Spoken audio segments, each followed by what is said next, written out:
Hey guys! So today I'm reviewing episode 25, The Neutral Zone, and this is a huge moment because this is the last episode of the first season. So after I finish this, I'll be officially 1/7 the way through this project. So I actually am really excited to review this one because it is the last episode. I think after this, I'm going to be jumping directly into season 2 because I was considering taking a break from it, but I'm kind of on a roll here with doing videos, and as I make more videos, I build up momentum and I want to keep doing more. And I don't really have a lot of plans for non-review videos, so I'm just going to keep doing reviews, incorporating other things, but I'm just going to be diving directly into season 2 after this. So this episode, The Neutral Zone, it kind of has two different plot lines going on concurrently that aren't related to each other at all. The episode starts out with the Enterprise waiting for Captain Picard, who got called to this important meeting, and while they're waiting, they come across a piece of space junk, which is an old Earth spaceship, which was launched after present day for the show. They said late 20th, something like early 21st century, something like that, so like about now. And Riker isn't really interested, but Data wants to check it out, so him and Worf beam over, and they find that there are cryogenic tubes over there, people who have been frozen, and a lot of them are dead, but there's 3 people still alive. So they beam them back on board the Enterprise just as Picard gets back, and Picard says, we're going into the neutral zone, or they're going close to the neutral zone. And it turns out that Federation outposts along the neutral zone have been destroyed, or they've lost contact. So they want the Enterprise to go check it out because they think that it might be the Romulans, and so they want to send the flagship to go see what's going on. So they head out there, and as they're on their way, they wake up the people in the cryogenic sleep.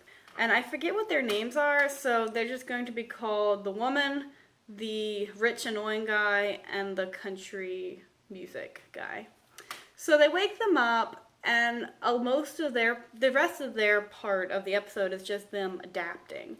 So what they have going on is the woman is really depressed because all of her family's dead, which is the most natural reason to be upset about this, and her sons are dead and her husband's dead. The rich guy is just angry because no one will give him access to his bank accounts or explain to him that money doesn't exist, so he just keeps demanding a Wall Street Journal and telling them that he has provided for himself and that he's more important than everyone else. And the country music guy is just really chill and becomes bros with Data because Data gives him a martini and a guitar. And he's just is happy, and he doesn't really care that he's in the future. He's just chill about the whole thing. So they're trying to adapt as the Enterprise goes and checks out these destroyed outposts, and they find that these huge swaths have been destroyed. Everything's gone. It's like no weapon that they've ever seen before. It's just gone. They're like, oh my god, what could have done this? And you kind of get the impression, Romulans couldn't have destroyed that. So they're kind of, even though they haven't heard from the Romulans or seen the Romulans in 50 years, they're kind of on par with Federation technology, and the Federation couldn't do that. So they're flying around. They've checked out a few outposts. They haven't checked out all of them. And they get these readings on the sensor that it's a Romulan warbird about to decloak. And Riker and Worf are like, oh my god, we should go to red alert. We should attack. Their cloak is on, so their shields can't be up. I think it was something that, I don't actually know if they knew that at the point or not, but it was something along those lines. And Picard's like, no, we should wait. So they wait, and the warbird decloaks, and they he's like, hail them, and he actually wants to talk to them. So he kind of talks to the Romulans. You find out that the Romulans have also had destroyed outposts, which is why that they're in the neutral zone. So they wanted to kind of check everything out and see what was going on. And they know that the Federation didn't do it for the same reason that the Federation knew that the Romulans didn't do it, because the technology is just beyond them. And so they're posturing and stuff, and Picard's like, well, maybe we should kind of share information. He doesn't want to team up, but he's saying we should share information and try to figure out what's going on. And the Romulan's like, okay, but we're back. We've been gone, but now we're back. So watch your backs. And Picard's just like, yeah, okay, whatever. He's like, our lives just got a lot more difficult. And so while this has been going on, the woman who was in cryogenic freeze, she has been kind of freaking out. So Troy went to go talk to her. The country music guy is upset, so Data gives him a guitar and he's good. And then the rich guy is being super douchey to everyone, so we figured out how to call Picard on the intercom He's like, oh, you're not important because you're in the military and I have more money than you will ever have. And Picard's just like, just back down, like calm down. So it kind of gets through to him. And then the guy's freaking out again later on, so he ends up like breaking on, well, he goes to the bridge while they're talking to the Romulans, and he's being kind of annoying during that. And Picard has him thrown off the bridge after it's over. And that's about it. So it's a weird episode for a couple different reasons. Sorry, I'm getting excited about this. It's weird, for one thing, because it's two completely unrelated storylines going on at once. And I feel like I've mentioned this in a lot of different episodes. Like, a lot of times, Star Trek has the main storyline, and then it has something else. Like, it's like you have this people being cool and having fun on a Friday night. What? But, anyway, there's the, like, the action, life and danger part where people are, like, actively trying to solve the main problem, and then there's, like, the small character drama to the side. I feel like that's usually, at least for Next Generation, that's kind of the formula. Not all like that. Sometimes they just have one plot, like in Conspiracy, but a lot of times they have a little thing on the side, whether it's, like, something about Wesley running off and doing something, or just different characters. So, that's what was going on here, except to a huge extreme, because it was just like brand new people that they just brought on board, and they happened to bring them on board right when they're having like this huge crisis with the Romulans, and so they're devoting all these resources into taking care of these people when they should be focused on the Romulans, and it made no sense because they didn't even do anything. Like, there's no reason to have them there.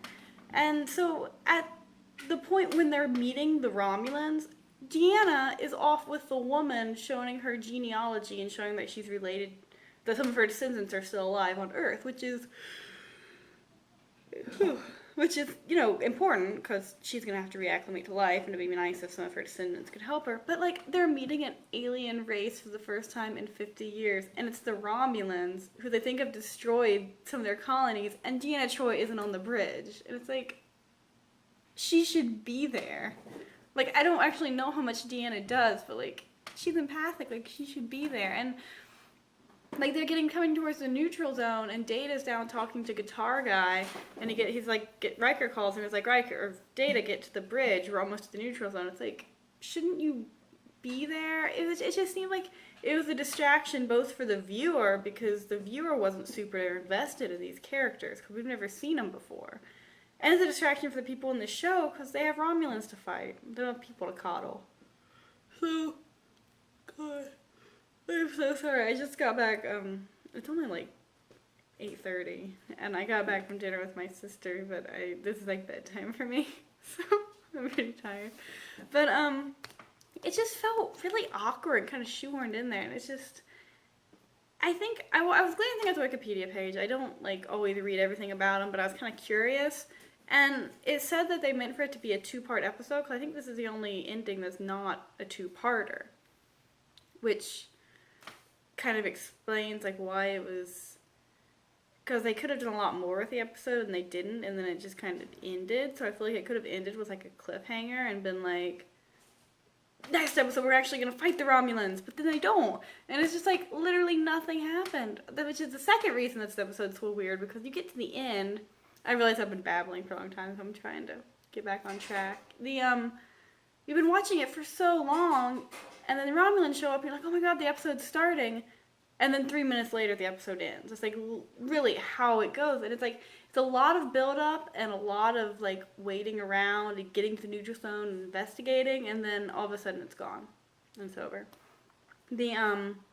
A couple weeks ago, I watched the original series episode, Balance of Terror, which is the episode in the original series when they first meet the Romulans, and I just randomly picked this episode to watch, but I'm glad that I did, because I didn't realize it would have bearing on the neutral zone, but it really does, because in the original series, Kirk is investigating destroyed outposts along the neutral zone, and no one has ever seen, I don't think anyone's ever seen the Romulans before, so they go and they investigate, and they end up they fighting and playing like a cat and mouse game kind of with the Romulans, and they end up actually fighting and destroying the Romulans, because the Romulans are the ones who destroyed that outpost. So it's a really similar episode, but there's actually action in it, and things actually happen, and they're actually fighting. It's not just suspense, bam, Romulans, and then it ends.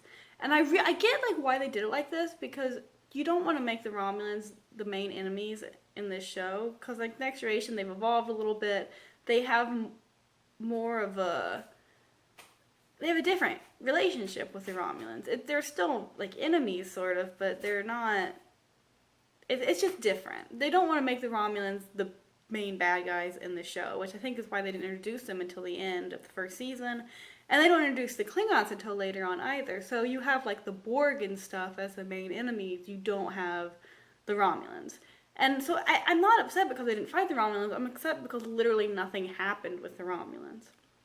I read that they wanted to introduce the Borg in this episode, as opposed to later on, which is they did in Q Who, which would make a lot more sense because you would actually have something happening in this episode instead of them just going to these outposts which are destroyed and you don't find out why.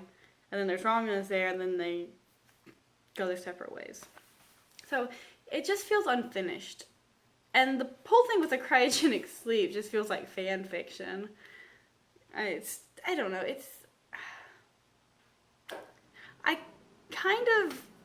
a bad way to end the first season. Because it just kind of ends. There's no resolution. Like, even to the episode, there's no resolution, let alone to the whole season. And I think that if you ended it with, like, conspiracy or something else, gosh, then you would have a lot stronger, like, wrapping up the whole season. And as it stands, it's just kind of meh. I'm trying to think of anything else I wanted to say about this, but I just watched it a couple hours ago, so I've been thinking about it. I remembered a lot of the episode, and I remember being kind of annoyed by the 3 people who were in the cryogenic freeze that they picked up. And watching it back, it was just as annoying as I remembered. So that's about all I have to say. As always, leave your comments. Let me know if you think I'm totally wrong or if you like this episode or something like that. But if not, stay tuned for more reviews. I'm really excited to have finished the first season. It doesn't make a big difference because I am going to keep going without taking a break, so I'm just going to keep making reviews. So, as far as my scheduling going, it doesn't really make a difference. But the fact that I finished the first season is still so exciting. So, stick around. Have more episodes coming up. On my other channel, the Flannel Fatales, me and Emily are going to be doing something for Extra Life, which is a charity there you play video games. You can check it out. We're going to be making about 4 or 5 videos next weekend. I'll put in a link to my other channel in case you guys don't watch that or don't know what it is. But you guys should come check it out. Also, we will be talking more, explaining what Extra Life actually is. I don't want to go into it right now because I kind of want to wrap this up. But if you check out our videos on that channel, we explain more about it. And we would love to have you guys tune in and watch that and learn more about it. So, quick little PSA there. But yeah, thank you for watching and everyone have a lovely weekend.